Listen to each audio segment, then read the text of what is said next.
Au nom du Père, et du Fils, et du Saint-Esprit. Amen. Loué soit Dieu. Aujourd'hui, c'est le 3e vendredi de ce carême. Nous nous retrouvons et nous méditons sur les blessures du Christ. Aujourd'hui, j'ai choisi pour thème la flagellation. La flagellation est le thème d'aujourd'hui. On lit en Matthieu, chapitre 27, verset 26. Matthieu 27, verset 26.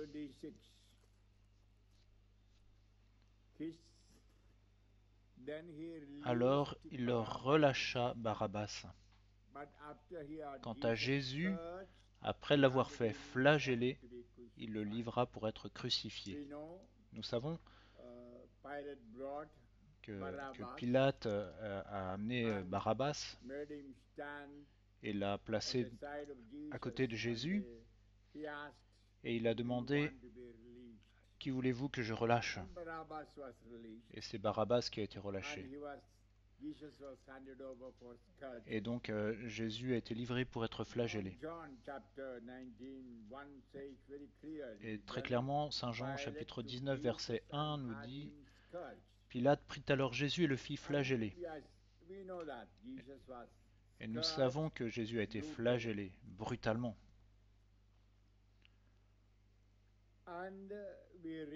On lit aussi dans la première épître aux Corinthiens, chapitre 3, versets 16 et 17, que nous sommes guéris par ses blessures, et le sang versé à la flagellation nous aide à vivre une vie sainte, à être saints en notre esprit et en notre corps, pour que nous puissions vivre pour lui et son royaume. Comme nous sommes le temple de Dieu, nous avons ce devoir de garder ce temple saint et en bonne santé. Nous avons été achetés à grand prix, le prix même du sang de Jésus. Et donc nous devons glorifier notre corps, Dieu dans notre corps. 1 Corinthiens 6, 18, 20. Je viens de lire pourquoi Jésus a souffert une flagellation aussi brutale sur son corps. C'est très clair. Il a souffert cela sur son corps et sur la croix. C'est pour cela que plus tard, Saint Pierre écrira lui-même a porté nos péchés en son corps sur la croix, dans son corps sur la croix. Donc nous méditons son corps qui est accroché sur la croix, accroché à la croix, mes enfants, pour que, libres du péché, nous vivions une vie juste, et par ses blessures, nous trouvons la guérison. Et par ses blessures, nous avons été guéris. Alléluia. Vous savez, la flagellation au temps de Jésus, c'était vraiment très brutal. Cette flagellation était un châtiment préliminaire à toute exécution romaine. Elle était pratiquée pour tous ceux qui allaient être crucifiés. Et on utilisait un fouet assez court qu'on appelait le flagellum, d'où vient le terme flagellation, avec, avec plusieurs lanières tressées ou pas de cuir de longueur variable, avec des petites billes d'acier ou des petits morceaux d'os étaient attachés à la fin des lanières. Et avant d'être fouetté, l'homme était déshabillé et on lui attachait les mains à un poteau. Donc son dos, ses jambes et ses fesses étaient donc fouettés par un soldat ou deux soldats, et si c'était un seul, il changeait de position. Je suis certain que vous avez vu le film La Passion, et on y montre très bien la flagellation brutale de Jésus. Et la sévérité de ces flagellations dépendent des soldats, et le but c'était d'affaiblir la victime jusqu'à ce qu'elle soit proche de s'effondrer.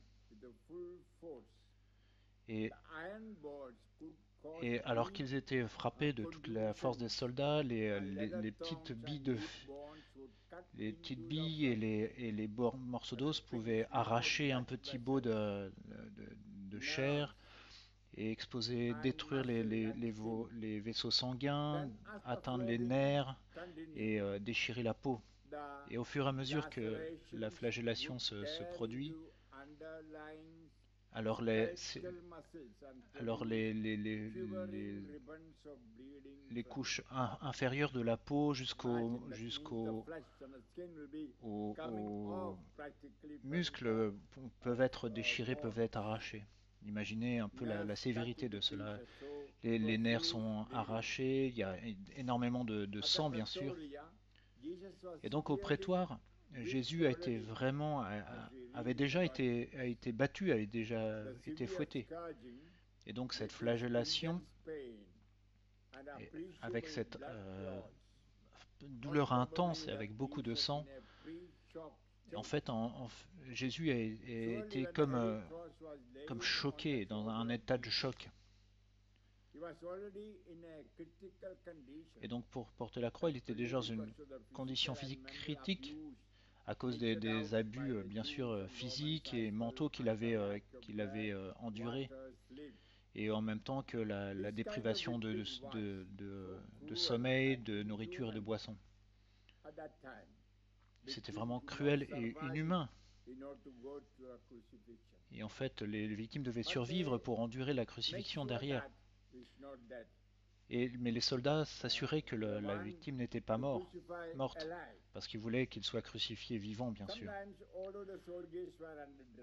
Parfois, les soldats étaient sous drogue ou d'alcool ou alcoolisés, et ils s'assuraient qu'ils gardaient quand même la victime vivante. Et leur capitaine s'assurait que la victime serait toujours vivante, et qu'ensuite le criminel pourrait être crucifié. Imaginez, il le bat, il le battait, et parfois la victime était proche de la mort, et donc le capitaine devait intervenir pour s'arrêter. On le voit très clairement dans le film La Passion, comment Jésus, son corps était complètement meurtri, et que le capitaine a dû intervenir pour l'arrêter. Et qu'il a été détaché de ce pilier, il a été vraiment poussé dehors, avec son sang qui se répandait partout sur le sol. Et on a vu dans le film comment le sang a été nettoyé derrière. Vous savez,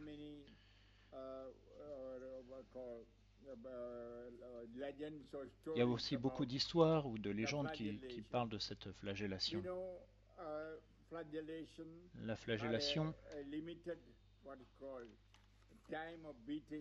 il y avait un temps limité à cette flagellation. Saint Paul nous parle de 40 moins 1 coup de fouet, c'est-à-dire 39 coups de fouet.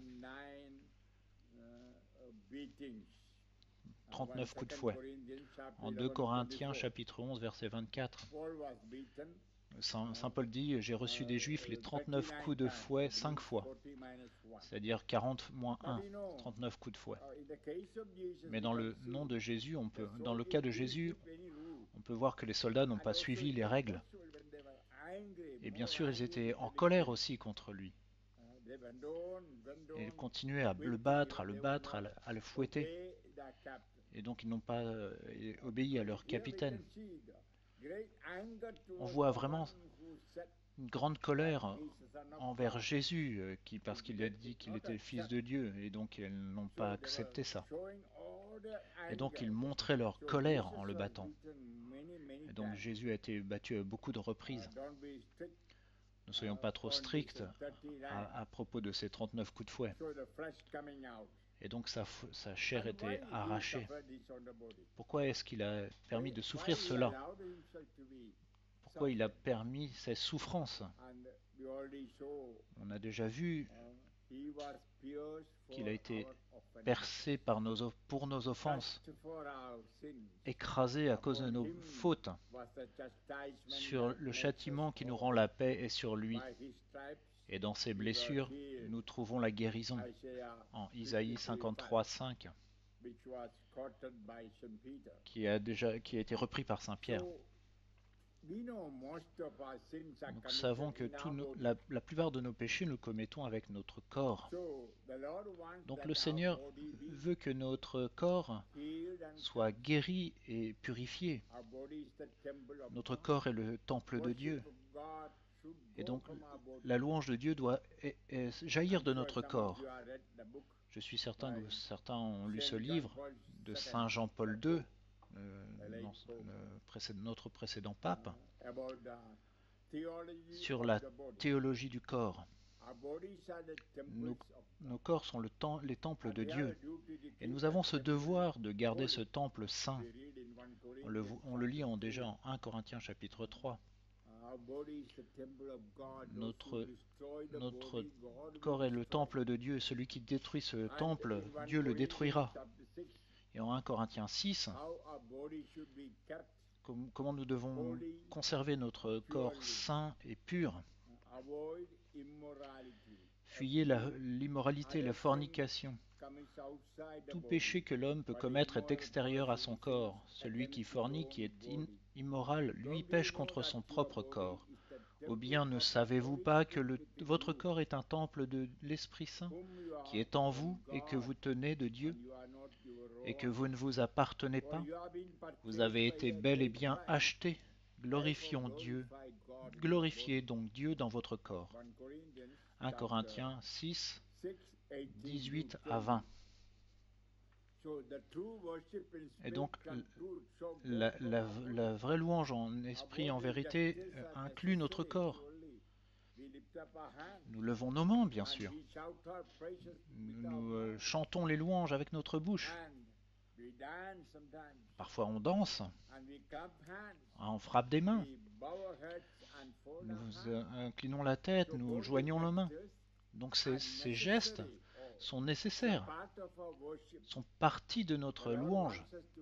Et donc le Seigneur veut que nous l'adorions en esprit et en vérité.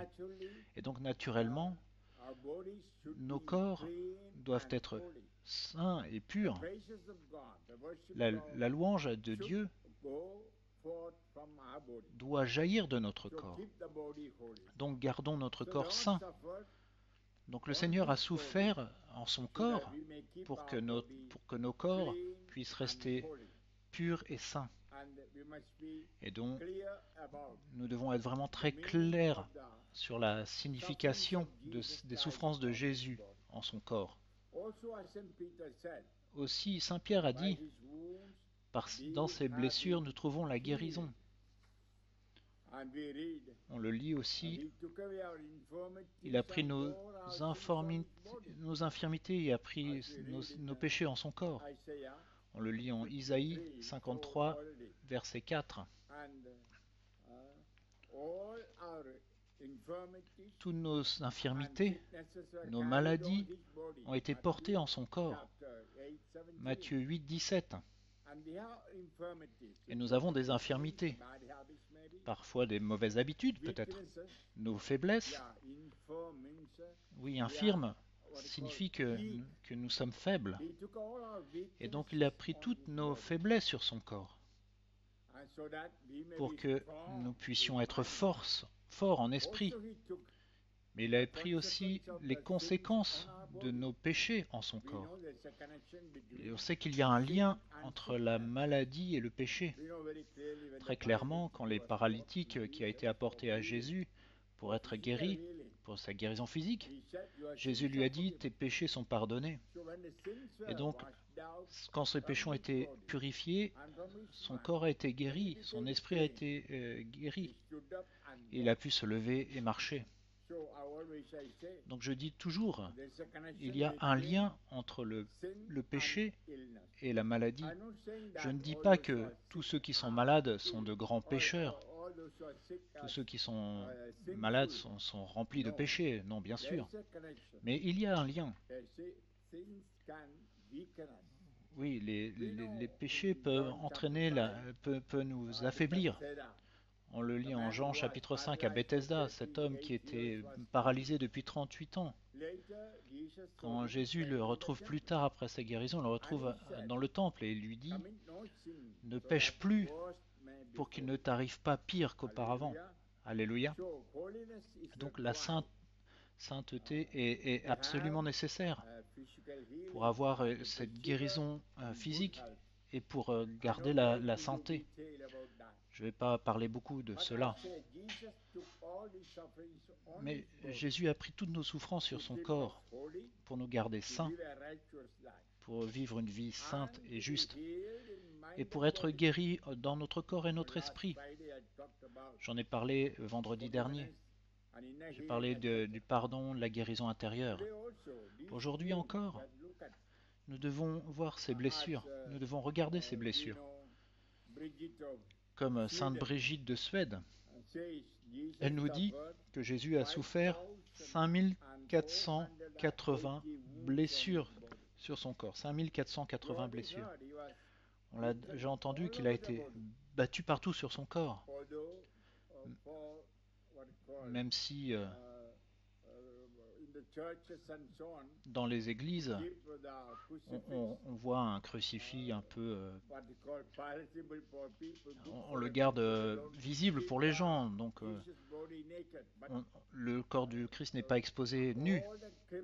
Mais tous les criminels qui étaient battus, qui étaient crucifiés, étaient crucifiés nus pour la flagellation et pour la crucifixion. C'est pour nous qu'on met un petit linge pour couvrir la nudité de Jésus. Et donc imaginons que quand il a été battu, bien sûr, tous ses organes sexuels ont été battus aussi. Mais aussi ses hanches, ses fesses, ses jambes, toute sa chair. Et sa chair a été déchirée et son sang s'est répandu. Et quand je médite cela, je vois ces 5480 blessures. Ce sont nos blessures, nos corps et notre âme. On peut toujours bien sûr trouver une blessure dans le corps du Christ où nous pouvons déposer nos douleurs, nos souffrances et demander au Seigneur de nous guérir. Peut-être un mal de tête. On peut considérer les blessures de Jésus sur sa tête. Ou alors on peut voir une grosse blessure sur sa poitrine au niveau du cœur, quand il a été percé par la lance. Et alors on peut déposer tous nos problèmes de cœur, tous nos problèmes des organes internes dans cette blessure pour sa guérison. Ou d'autres maladies de notre corps, des douleurs d'arthrite, des douleurs rhumatismales, peut-être un cancer, une tumeur, ou différents défauts, problèmes liés à des accidents qui se sont produits auparavant, on n'arrive pas à marcher. Pour tout cela, on peut trouver un endroit dans le corps du Christ. Donc chaque jour, on peut prier en observant le corps du Christ et ses blessures. Par tes blessures, Seigneur, guéris-moi. Et aussi nos blessures intérieures. Peut-être un manque de pardon. On a du mal à pardonner. Ou alors, on a des difficultés à nous réconcilier et aimer. Et déposons toutes nos blessures intérieures et disons-lui, Seigneur, guéris-moi par tes blessures. Et alors, regardons ce Jésus traité comme un criminel qui a été battu et qui souffre, pour que nous puissions être purifiés, pour que nous puissions être guéris totalement. Et ensuite, alors nous pouvons nous donner au Seigneur, nous offrir au Seigneur comme une offrande sainte. Et Saint Paul nous dit très clairement, Romains chapitre 6, versets 12 et 13, que le péché ne règne donc plus dans votre corps mortel, de manière à vous plier à ses convoitises. Ne faites plus de vos membres des armes d'injustice au service du péché, mais offrez-vous à Dieu comme des vivants revenus de la mort, et faites de vos membres des armes de justice au service de Dieu.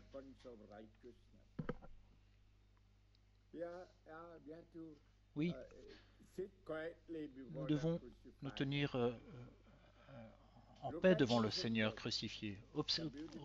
Regardons son corps magnifique, qui a pris chair de la Vierge Marie, qui a pris forme dans le sein de Marie, notre mère, par la parole de Dieu et l'Esprit Saint.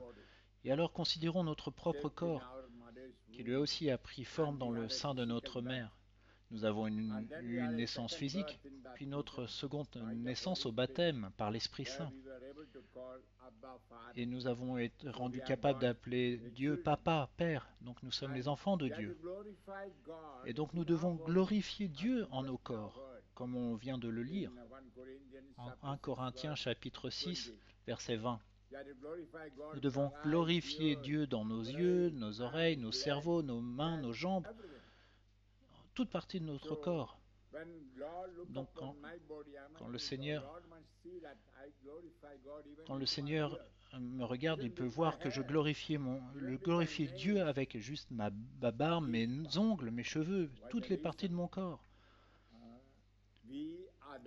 Parce que nous sommes membres du corps du Christ. On le lit très clairement. Quand Saint Paul nous parle de l'Église, qui est le corps du Christ, très clairement, il nous dit, 1 Corinthiens, chapitre 12, verset 27, Or vous êtes, vous, le corps du Christ, et membres chacun pour sa part.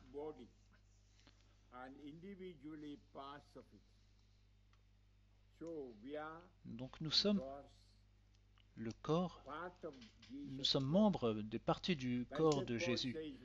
C'est ce que nous dit très clairement Saint Paul. Offrez chacune des parties de votre corps et que le péché ne règne plus sur nos membres de notre corps. Et si nous regardons dans le passé, comment est-ce qu'on a commis le péché? On l'a commis par nos yeux, avec nos oreilles, notre bouche, nos lèvres, nos mains, nos jambes, peut-être nos organes sexuels, nos émotions bien sûr. On peut voir toutes les parties de notre corps avec lesquelles nous avons péché. Et Saint Paul nous dit très clairement, offrez les parties de votre corps au Seigneur pour qu'il les sanctifie, pour la sainteté. Oui, c'est ce que nous devons apprendre très clairement. En regardant le corps du Christ, les blessures du corps du Christ. Oui, Seigneur Jésus, par ton sang, sanctifie-moi. Guéris chaque partie de mon corps. Très honnêtement, c'est ce que je fais. Chaque jour, le matin et le soir, au moins une fois par jour, si je suis trop occupé, souvent le soir. Je ferme mes yeux, je regarde le Seigneur crucifié et je vois le sang qui coule de son corps. Et alors, en esprit, je lève mes mains et je les plonge dans ce sang. Très clairement, vous savez, Romains chapitre 3 verset 25 nous dit que le sang du Christ est disponible pour ceux qui croient. Oui, je sais que ce sang qui a été versé il y a 2000 ans au calvaire est aujourd'hui disponible, présent, particulièrement parce que ce sacrifice au calvaire se produit aujourd'hui encore lors de la messe. Très clairement nous dit 1 Corinthiens 1 Corinthiens 11, 28, quand vous célébrez la messe, vous célébrez la mort du Christ et sa résurrection. Par la passion et la résurrection du Christ, quand le prêtre dit « ceci est mon corps, ceci est mon sang », nous savons que se produit la transsubstantiation. Le pain et le vin deviennent le corps et le sang du Christ. Et la puissance de cette transsubstantiation est présente autour de nous, parce qu'il y a 5000 messes offertes chaque jour sur cette planète. Et donc, je peux dire que l'atmosphère de cette planète est remplie de la puissance du sang du Christ. Si nous le croyons, nous pouvons l'obtenir, nous pouvons la recevoir. Elle est disponible pour nous. Croyez que le sang du Christ est présent là où vous êtes assis, où vous êtes debout, là où vous travaillez. Et invoquez ce sang. Et en esprit, plongez vos mains dans ce sang. Et faites un sang de votre croix sur chaque partie de votre corps. Un signe de croix sur le front, les yeux, les mains, les organes sexuels, les lèvres. Faites-le et croyez que par ce sang vous recevez la guérison et la sanctification. Et offrez toutes ces parties de votre corps, comme le dit saint Paul, au Seigneur pour qu'il les sanctifie. Ne savez-vous pas que vos corps sont des membres du Christ ? 1 Corinthiens chapitre 6 verset 15. Et évitez toute immoralité, il nous dit très clairement. Et donc, offrons chaque partie de notre corps pour qu'elle soit sanctifiée en disant « Seigneur, je te donne mes yeux, je ne veux plus, aujourd'hui je ne regarderai rien avec convoitise. » Et ainsi offrez chaque partie de votre corps, vos organes extérieurs et intérieurs. Et je le dis, mes enfants, vos vies vont changer, votre comportement va changer. Vous serez totalement renouvelés chaque jour. Donc essayez. Et faites-le avec foi. Et je le dis aussi, le sang du Christ vous protège du mauvais, du démon. Non seulement votre corps, mais les choses que vous utilisez, le lit sur lequel vous dormez, les stylos que vous utilisez, votre table, tout ce que vous utilisez. Donc pensez à cette présence du sang du Christ qui vous environne. Il est présent. Si vous croyez, vous pouvez le recevoir. Et demandez aussi non seulement votre sanctification, mais aussi votre guérison, une guérison physique. Peut-être que vous avez des douleurs. Demandez au Seigneur de vous guérir. En vous plongeant vos mains dans le sang du Christ, vous pouvez ensuite l'appliquer sur votre corps et vous verrez des miracles se produisent, mes enfants. Je peux vous le dire honnêtement. C'est ce que nous devons faire après avoir médité la flagellation du Christ, que nous méditons ce vendredi. Nous savons dans l'Ancien Testament, après avoir célébré la Pâque, cette fête avec l'agneau, où ils tuaient l'agneau, et ils ont mis le sang de l'agneau sur le montant des portes. Quel était le conseil du Seigneur? Ils mettaient ce sang sur le montant des portes pour que l'esprit de mort n'entre pas dans la maison.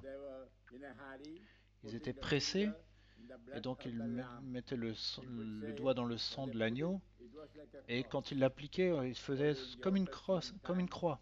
Même si c'était de l'Ancien Testament, on n'avait pas encore pensé à la croix, elle n'était pas vénérée bien sûr. Mais pourtant, ils faisaient des signes de croix naturellement sur le montant des portes. Et donc nous pouvons faire cela aussi pour le montant des portes de notre corps, pour le temple que nous sommes. Par nos organes extérieurs, nous sommes confrontés, nous sommes exposés aux démons et à sa force. Et donc nous devons être protégés. Donc offrons tout au Seigneur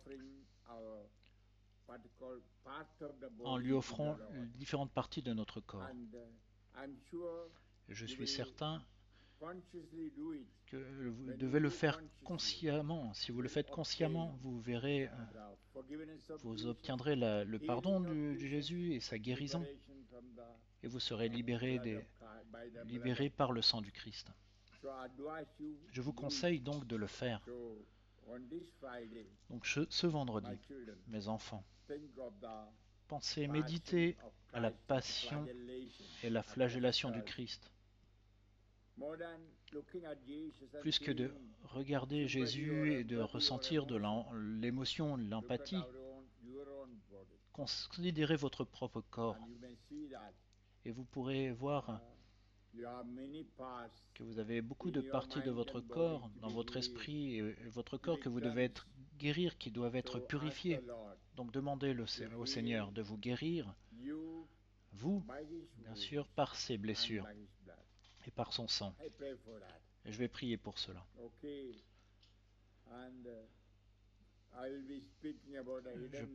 Je parlerai des blessures cachées du Christ plus tard, que le Seigneur m'a révélées. C'est bien sûr quand il a été battu, comment ses oreilles ont été blessées, ses yeux ont été blessés, son nez a été blessé. Son corps tout entier a été battu, non seulement sur le dos, non seulement son dos, son corps tout entier a été battu.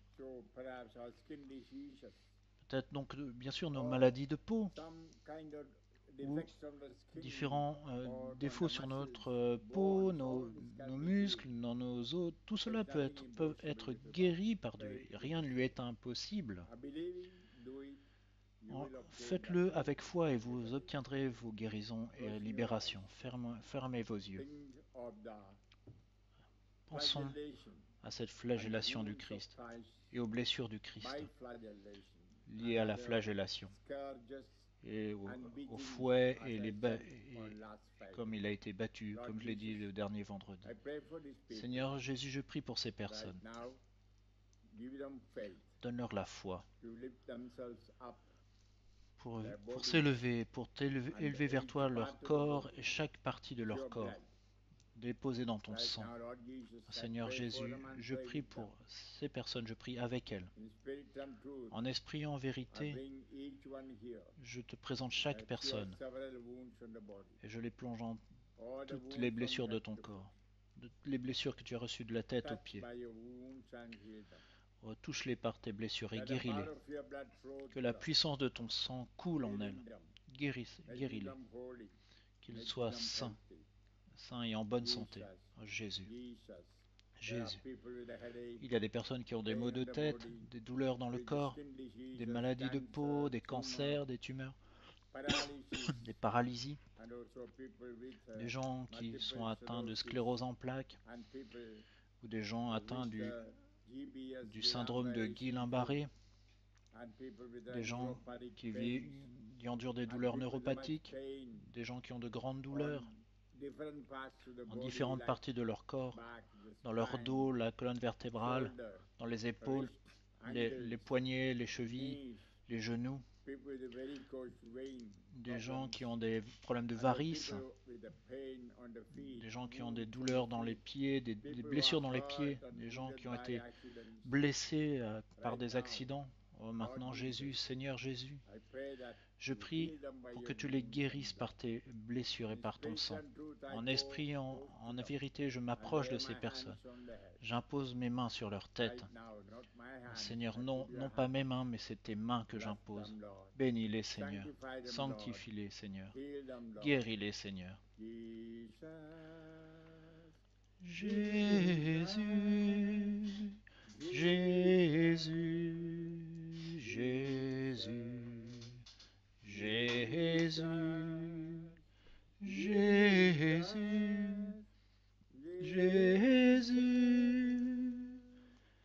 Jésus, Comme saint Thomas l'apôtre, nous touchons les blessures du Christ et nous disons, mon Seigneur et mon Dieu, maintenant touchez les blessures du Christ et sanctifiez-vous. Dites-lui, Jésus, mon Jésus, Jésus, mon Jésus, Jésus, mon Jésus, Jésus, mon Jésus, Jésus. Je vous dépose tous dans les blessures du Christ. Je vous guéris, vous sanctifie au nom du Père et du Fils et du Saint-Esprit. Amen. Alléluia. Loué soit Dieu. Que le Seigneur vous aide à réfléchir cette semaine sur ce thème et à obtenir la guérison de l'âme et du corps. Amen.